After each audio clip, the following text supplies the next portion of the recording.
Welcome to the Federal Andhra Pradesh.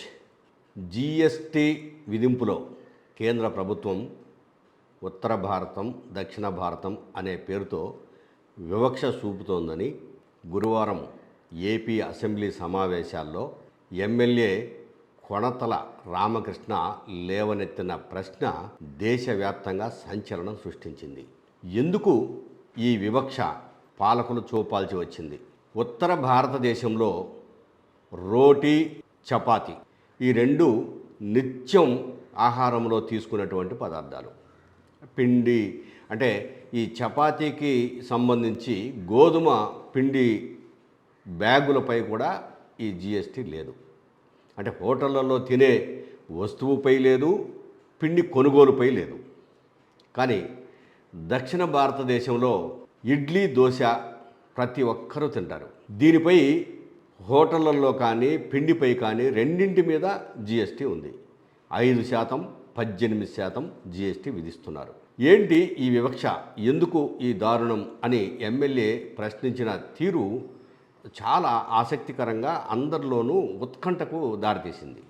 విచిత్రం ఏంటంటే కనీసం ఓ ఎమ్మెల్యే కొన్ని కోట్ల మంది ప్రజలు కోరుకుంటున్న అంశాన్ని ప్రశ్నిస్తే ముఖ్యమంత్రి చంద్రబాబు నాయుడు కానీ మిగిలిన మంత్రులు కానీ ఎవ్వరు కూడా ఈ జిఎస్టీలో జరిగినటువంటి ఈ లోపాన్ని ఎత్తి చూపడంలో కానీ వివక్షను ప్రశ్నించడంలో కానీ ఒక్క మాట కూడా వాళ్ళ నోటి నుంచి రాలేదు. ముఖ్యమంత్రి చంద్రబాబు నాయుడు జిఎస్టీపై ఒక భారీ ప్రసంగం చేస్తూ ఆయన చెప్పిన మాట ఏంటంటే, ప్రధానమంత్రి తీసుకున్నటువంటి నిర్ణయం 2.0 జిఎస్టీ తగ్గింపు అంటే స్లాబుల తగ్గింపు చాలా బాగుంది, ఎంతోమందికి మేలు చేస్తుంది అన్నారు. రోజు తినే ఇడ్లీ, దోశ మీద జిఎస్టీ తీసేయండి అని చెప్పేసి అంటే దానికి దిక్కులేదు. కానీ అక్కడ నార్త్ ఇండియాలో మాత్రము ఆ రోటీకి చపాతీకి మాత్రం తీసేస్తారా అంటే, నువ్వు నార్త్ ఇండియన్ కాబట్టి నీకు దాని మీద అవగాహన ఉంది కాబట్టి ఇడ్లీ, దోశ నువ్వు ఎప్పుడు పెద్దగా తినేవాడివి కాబట్టి అక్కడ తీసేసాము, ఇక్కడ పట్టించుకోలేదు. ఇది అక్కడి న్యాయము? అన్ని ప్రాంతాలను సమానంగా చూడాలి.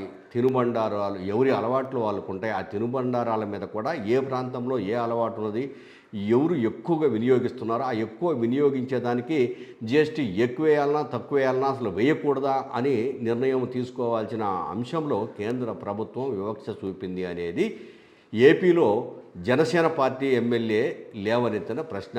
జనసేన పార్టీ ఇప్పుడు కేంద్ర ప్రభుత్వంలో భాగస్వామి అయినా కూడా కొణతల రామకృష్ణ ధైర్యంతో ప్రధానమంత్రి తీసుకున్న నిర్ణయాన్ని, కేంద్ర ప్రభుత్వం తీసుకున్న నిర్ణయాన్ని ప్రశ్నించి ఒక విధంగా ఆంధ్రప్రదేశ్ ప్రజల్లో చైతన్యం తీసుకొచ్చారని చెప్పొచ్చు.